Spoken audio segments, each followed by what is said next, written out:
Let's see. Economists are actually sort of dull creatures, so I don't have any pretty pictures.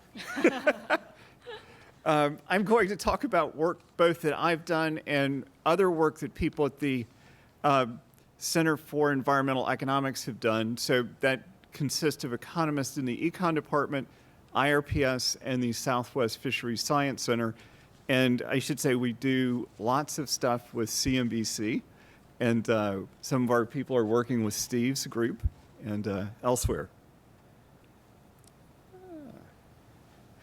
So economists really are at the back end of this. So usually there's a lot of science and a lot of engineering sort of up front. So we're the tail end here. And so what happens is that every major federal regulation that costs the country over $100 million has to go through a benefit cost analysis.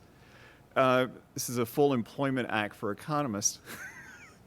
But so in environmental economics, the problem is that lots of the environmental amenities that are bought and sold, I should say, a lot of them are not bought and sold in the marketplace. So economists come up with clever ways to put monetary values on those.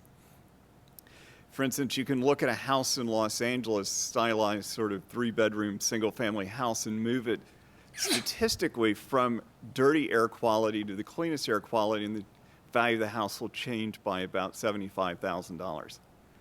You can say, how much more is an ocean view worth in La Jolla? And it's about $250,000. So lots of things there are other things. We look and see how long women walk in developing countries to get better clean water, because that's an indication of time. So a lot of effort goes into that. Earlier in my career, I came up with the value of preventing water shortages in California. And that was instrumental in preventing water shortages for about 25 years. And so we're now faced with the same problem again because we've lost lots of water. I did the benefit assessment for the U.S. Clean Water Act for the renewal, and the damage assessment for the Exxon Valdez oil spill. I was in charge of that for the government. Currently, I'm working on a number of projects, one in Malaysia valuing a very large tract of rainforest on the Thai border, and a new study that's starting up with the World Bank and the Norwegian government looking at the Amazon. The next thing economists do is that they spend lots of money and time looking at how to incentivize conservation behavior. So here we look at the role of taxes and standards on what happens to motor vehicles. Some of that's in the safety range. So what happens is big vehicles crush little vehicles. So there are unanticipated consequences of all the SUVs on the road. We've worked on the optimal management of water reservoirs and the pricing of water. I have a paper that just came out on the incentives for replacing water heaters. We had some graduate students, and Josh Graf-Ziffen did a great paper on solar panel purchases, which are interesting because there are two factors that drive the solar panel purchases other than the incentives. One is how green is the population in the zip code, and it turns out to be the people on the coast are greener than the people as you go inland. But the sun has exactly the opposite effect, and so you can tease out both effects there.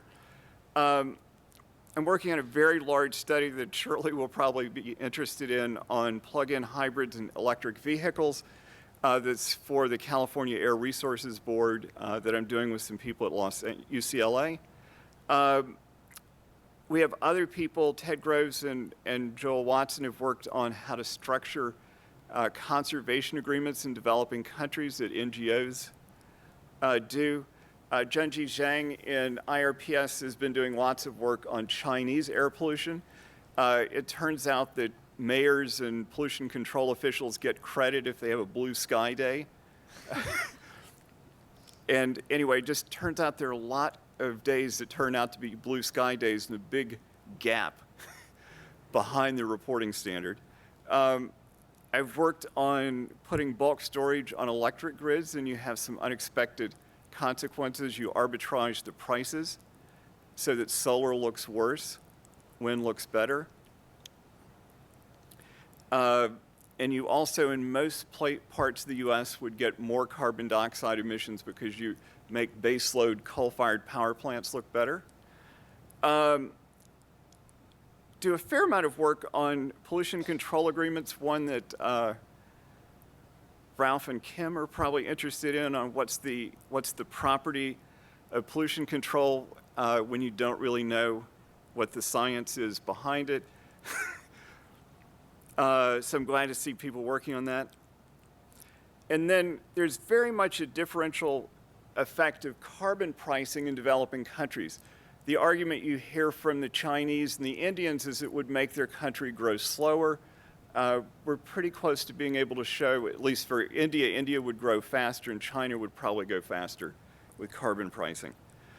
The third thing that economists do is forecast economic behavior.